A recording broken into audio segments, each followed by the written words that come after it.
Welcome to the Andrea Giovino Show. I'd like to thank all my subscribers that continue to subscribe. I always like to thank Jesus for giving me this platform and making me the person I am today. Today we're switching it up. I wanted to bring in a friend of mine, very successful entrepreneur in fashion, anything fashion, Regina Kravitz. Lovely to have you here, Regina. Thank you, Andrea. Lovely to be here. So I'd like for you to tell my audience about like how you started in the fashion industry. Well, as I remember, no, it was a long time ago. I actually went to NYU downtown as an English and theater major, but I grew up in a clothing family. Both my grandfathers were tailors. My mother was a model. My father was a retailer and manufacturer, so it was very in my blood. But they didn't want me to go into it because they wanted me a doctor, a lawyer, at least be a teacher. So I lived in the East Village, and I was always a vintage shopper, and I'd make my own things, and I literally looked like Lady Gaga. And I was known for that. So I had a friend, and we started to make these sort of one-of-a-kind capes, which they are on my Instagram. I still have one or two of them. And lo and behold, I was the salesperson, and they sold. They were visions. Nice. And one thing led to another, and then I met people, and friends of mine had a jeans company, and I was so outrageous looking. They said, why don't you make the tops for our jeans? Wow. Except I didn't know anything about business. So there I was making stuff, and I had a very colorful staff, and we worked very long hours. So one thing sort of led to another. I didn't just enter with my own label. I had already put in a good 10 years, 8 years. It's hard work. It's a very hard industry, and I was very lucky to be on the inside of it. I learned how to be a manufacturer.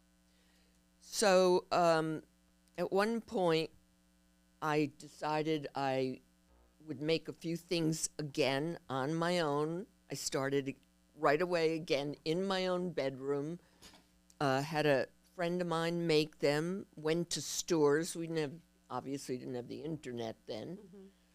And my clothing is always sold. Wow. It's always sold, and I have a real gift for understanding proportion, the female figure, being flattering. Trendy, and one thing led to another, and it kind of grew. But you asked me earlier about the jumpsuit.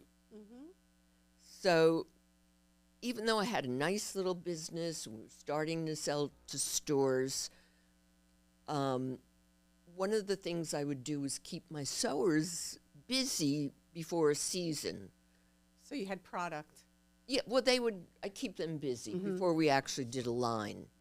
So one put the top of a dress on the bottom of a pant, and my salesman said, oh, it's a fabulous jumpsuit.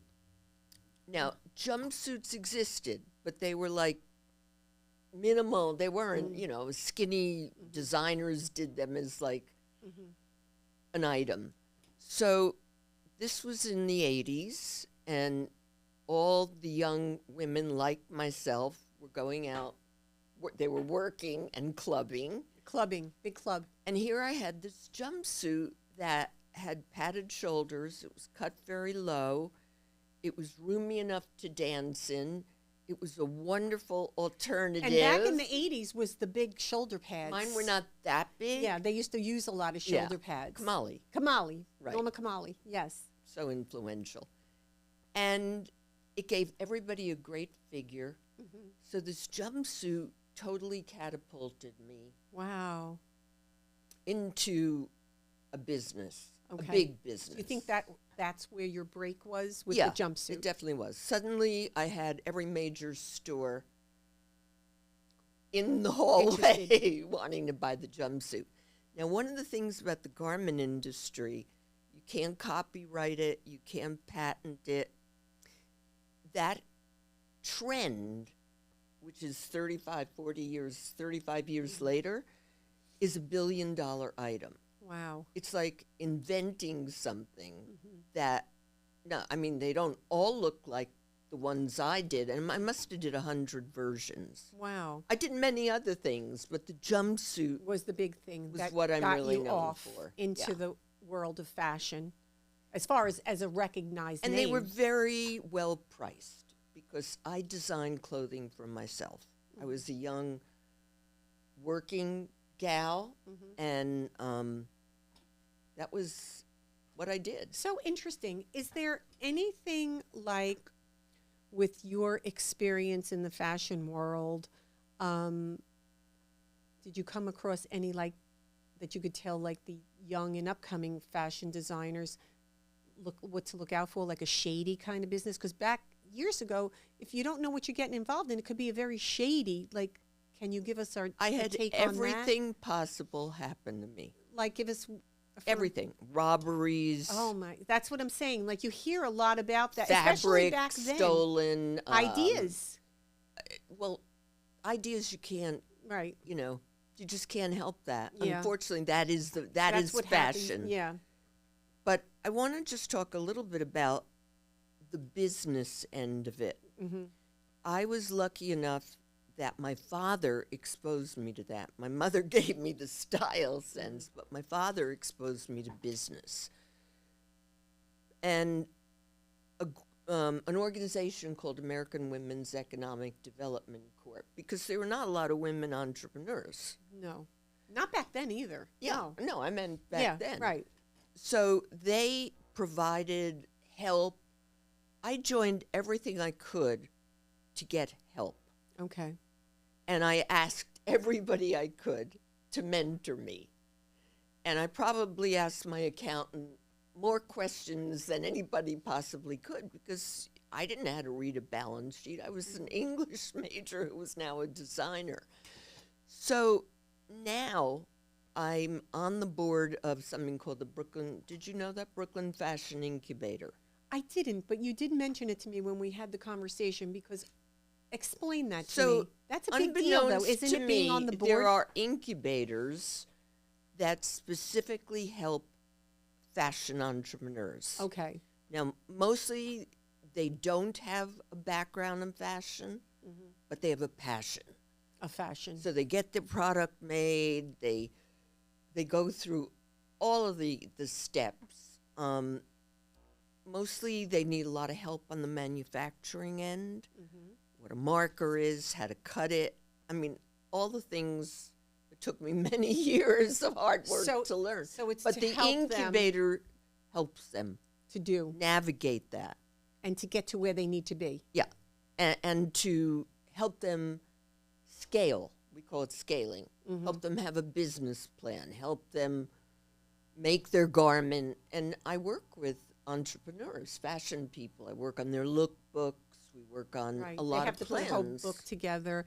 Let me ask you this, because my daughter, I got involved in the fashion world a little bit. With my daughter was a model. Oh, great! I And could she- see that. Thank you, thank you. And she did a lot of Fashion Week, and that's how I got to meet Ahmad many okay. years ago when my daughter was, walking for Michael Costello, a lot of high-end fashion Right. designers. And is it hard? Because I've met a lot of designers because I used to go backstage with her. Is it hard to get your line out there? Is it hard for the designer to show their line at Fashion Week? Fashion Week is a whole different animal Okay. than it was. I mean, we used to rely on retailers and a buyer to buy, which At still Fashion exists. Week. Well, How did, when it became invented, which Okay. I'm not sure Fern Malice could okay. answer that. But today, because of the internet, you can have an idea. You can promote it yourself. Right. You can do video reels.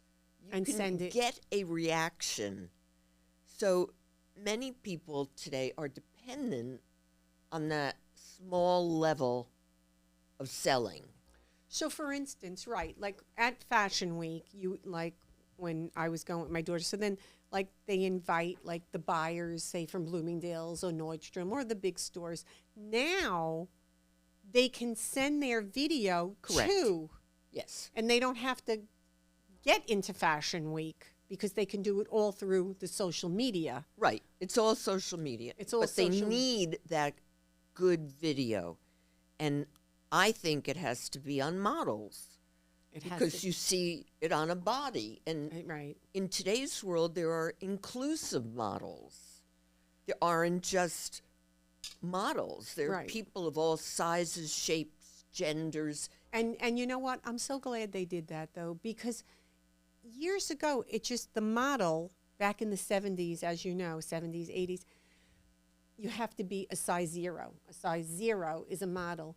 But that's not reality. A lot of women aren't a size 0. A lot of women love fashion that aren't 20, that, you know, are middle-aged or in their senior age or love to have fashion. And I want to see what it looks like. So it is good that it's expanded into not just a size 0, but maybe a size 15 or 16 or a heavier woman. Absolutely. And there are Right. larger size models. Right. There are people with disability. Absolutely. Fashion is something we call it fashion, but it's really personal style. Yeah, your own personal style. It's your personal style. And there's so many options today. It's fascinating. So for the new and upcoming designer to get their line out there, the board that you're on, do they advise them or help them or mentor them how to make that video, where that video is really crisp and good, where the person will take it, the buyer will take it? I would say some of the incubators do. The There's a Philadelphia fashion incubator Okay. as well. Mm-hmm. And they do all sorts of stuff. This is all online. In particular, the Brooklyn one is very manufacturing and bottom line oriented. Okay. So it's obvious that if you don't cost your garment right and don't make it right, you can't stay in business. Right. But you do need that. You need that. It's a visual business. Right. So you need the electricity, the The light eye. bulb, Yes. the eye that goes off. That what is it? What's exciting about it? Which is really... It's a hard business, Oh, I'm sure. It's hard. It's hard to get out. and it's long hours. I think I I probably mean, work look at how many years that every you day. and you're still very involved. Yeah. You're still in it. I am. You know, I mean, you have, for my audience to know, Regina has our website. It's Regina Kravitz. She also has Instagram. But on her website, because I went on your website, you have a lot of your stuff that's on there. And you can, you know, tell the audience what you put out and don't put out and stuff like that. Well, not manufacturing anymore. And I'm consulting. Nice. I'm a motivational speaker in this space. In fashion. I'd be happy to share my email, or people could contact me on Instagram. It's at Regina Kravitz Style and Fitness. Fitness is my other passion. and I'd be- Nice. Well, you're fabulous. Somewhere along the line, I You got look very fabulous. into bodybuilding and Well, you- then became a yes. trainer. But it's not for the faint of heart. But you have to find your customer. Like a lot of people think, oh, I'll wear, speaking about them, I'll wear it to a club. You have to understand your customer. Right. You have to find them and target them, or target you won't them. be in business. And cater to that That's and it. cater to the customer. Exactly. But Exactly. today there are fabric fairs. There's so much help. That you could get out there and do it. You just have to do it. Right. I'm so glad you came on the show. I'm so glad that you're, expressing yourself to the audience in that is involved in that. And even on the business end, a lot of stuff that you said, you know, it's shady. You got to be careful. You got to know, you know, and it's good that you can mentor young designers to teach them this stuff. Many are not young. No, many aren't young. Yeah. You know, Many have had a career in finance and or then they want to something, go but into fashion. They always wanted to go into fashion. Right. I mean, that's what happened to me. Right. I always did, but and my then, parents but were then like, you did make, it's hard, but don't you do did it. make something of yourself. I certainly did. Not many can do that. A lot start out, Regina, but a lot can't make it. Well, it's very good if you do. You can go to FIT or get into, no can. matter where you are, go, you know, have some technical understanding Of the industry. of what you're actually making. Right, right. Well, thank you so much for coming my pleasure. Lovely. And we'll see you next time. Continue to press the subscribe button. And I want to thank all my subscribers. Thank you again.